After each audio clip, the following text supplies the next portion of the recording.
Are you looking to break into tech product marketing, but you don't know what to expect on your interviews? Or have you recently fumbled on an interview? Well, good news, I'm here for you. If you're new here, my name is Natalie Allison, and I am a tech product marketer, and I have been on hundreds, literally hundreds of interviews in my 6 years of experience. This video is round 2 of the Product Marketing Manager interview series on my channel, and I'm here to give you a heads up on the questions that you can expect in your product marketing interviews and answers that I've given to land a product marketing job. Alrighty, let's get into it.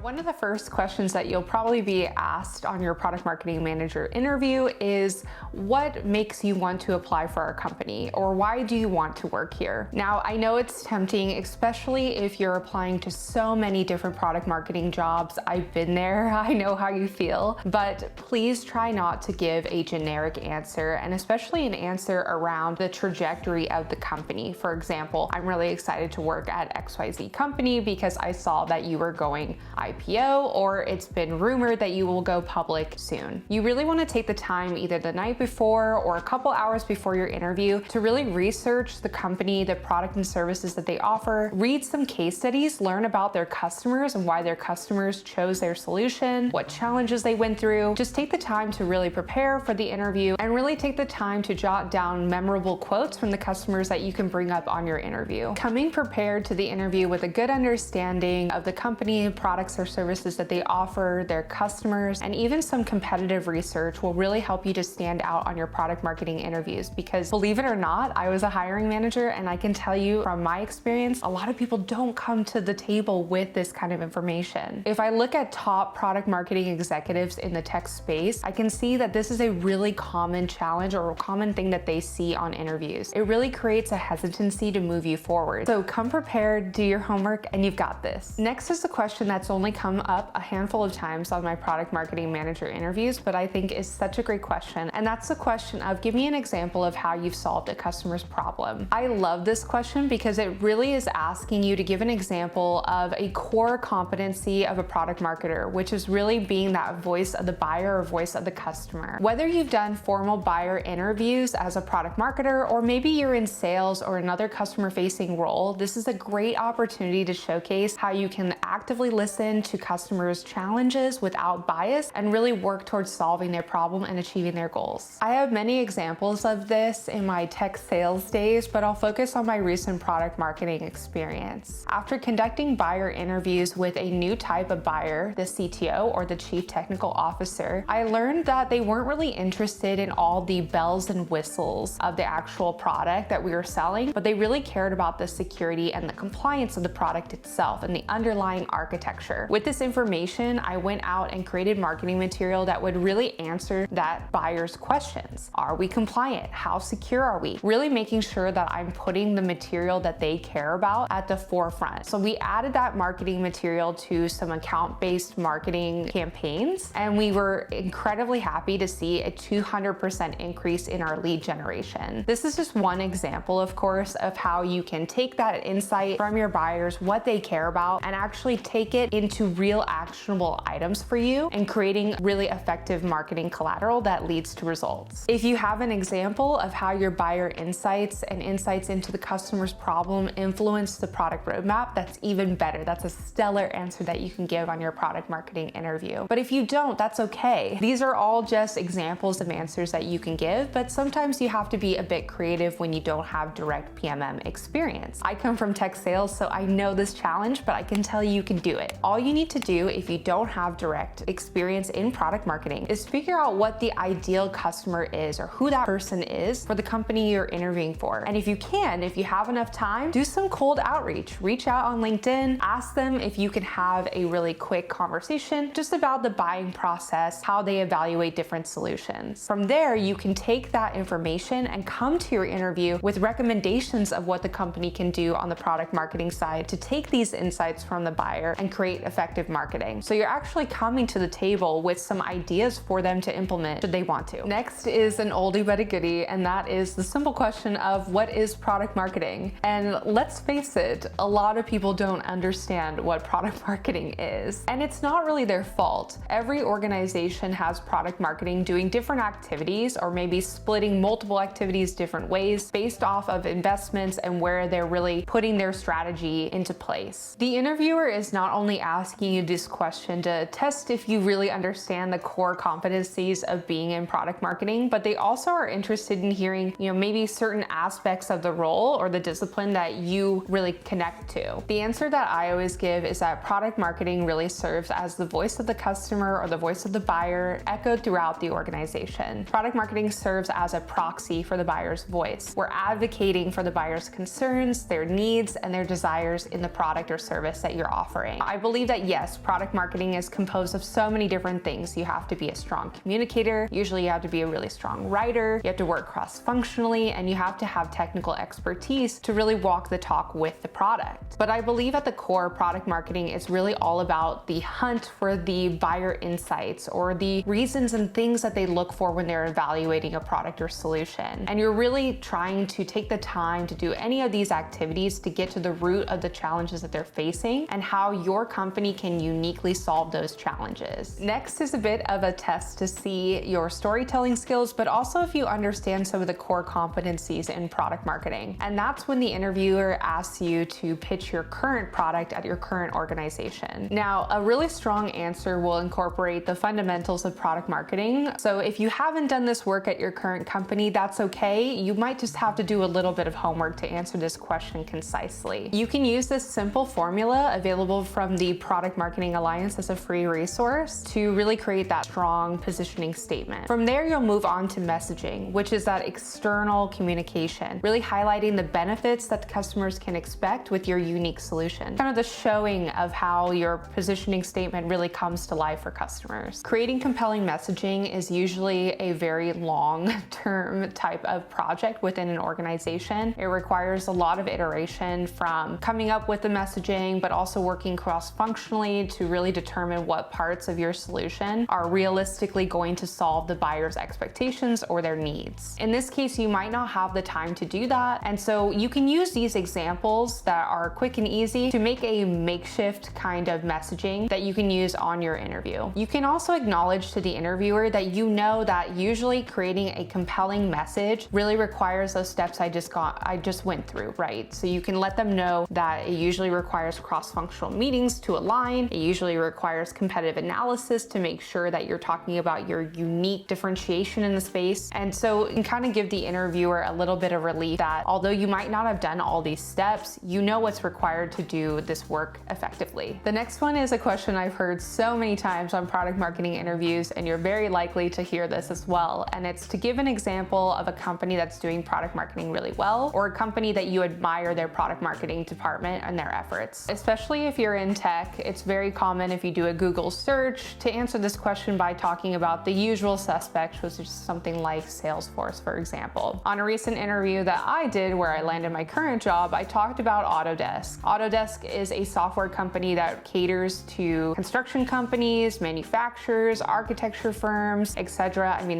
they target many other industries, but I'm giving you a quick snapshot of who they focus on. Their head of product marketing was really focused on small businesses, or SMB. And they found that during buyer interviews, a lot of these business owners weren't really concerned or weren't really challenged or cared about some of the things that Autodesk thought they would be. They weren't really looking for a specific feature or functionality, but really the things that kept them up at night were bigger, broader, general business ownership challenges. How do you keep the lights on? How do you recruit? How do you make sure that you get your brand out there? Doing social media. A lot of these people were just one or two people shops. And so they really were having the challenge of keeping their business alive rather than looking for a solution like Autodesk. A lot of them also felt and voiced in buyer interviews that they felt that Autodesk's website was really intimidating and really only for large enterprises. So they were turned off by the sleek marketing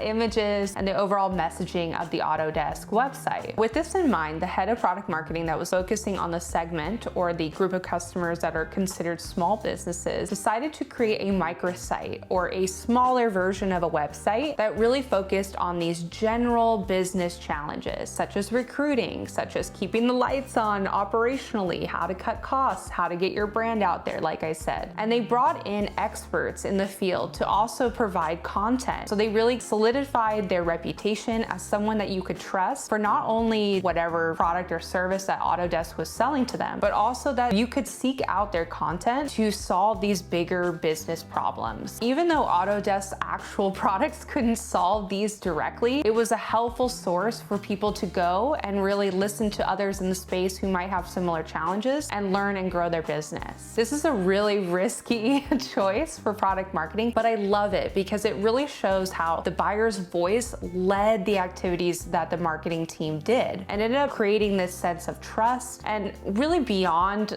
that kind of typical sales vendor relationship, they became a trusted source for just general advice on your business and how you can flourish. Now, of course, this isn't the only answer that you can give, but I would encourage you to think about maybe a recent purchase that you've made. What company really got you? They really solved the problem that you were looking for or that you wanted to address. You want to look for examples of how the company cared about you as the buyer, cared about the customer's needs, and maybe exceeded your expectations. Alrighty, I hope these questions and answers help you to better prepare for your next upcoming product marketing interview and really wow the interviewer. And don't forget to check out my first video on product marketing manager interview questions and answers. This is part of a series and this is round 2. So if you haven't seen that one, please feel free to check it out. And if you're looking to break into product marketing and you're interested in the tech industry and content creation, please feel free to like and subscribe. I would really appreciate it. Thanks for watching, and especially if you made it this far, I really, truly appreciate it. That is the best way that you can support me on my YouTube journey and if you enjoy my content. So I really appreciate it. Thanks again for watching, and I'll catch you in the next one. Take care.